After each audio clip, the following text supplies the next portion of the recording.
Now, as an economist, you have to think about tail risks. Things can go even better or things can go worse. Things can go better in this global economy. It might be a situation in which this optimism about the global economic outlook becomes so strong that you get more consumption, more investment, more growth, while inflation remains still low.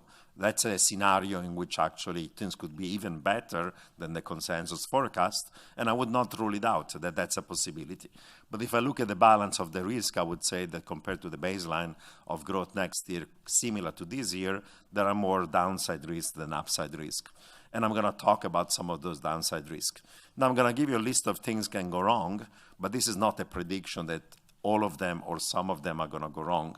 I'm just talking about the stuff that could either derail the economic growth and slow it down, not a recession, but a slowdown of growth, or something that could trigger another episode of a risk-off in financial market like the one we had 2015 and 16.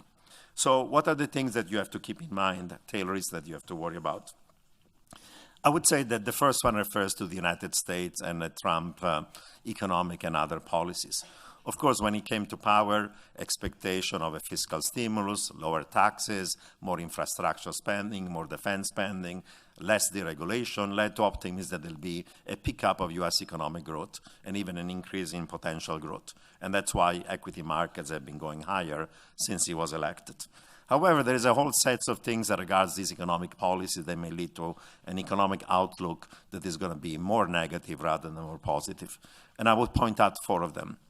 Number one, the risk of protectionism that could still occur. The first thing he did was to give up on TPP, and now he's renegotiating NAFTA. There's a risk that NAFTA negotiation collapse. If that were to happen and the U.S. gets out of NAFTA, the symbolic impact of what it implies for U.S. trade relations with the world will be serious. And therefore, I would say the risk of protection is a serious one that if it were to materialize is a downside to U.S. Growth, to global growth, and to trade in the global economy.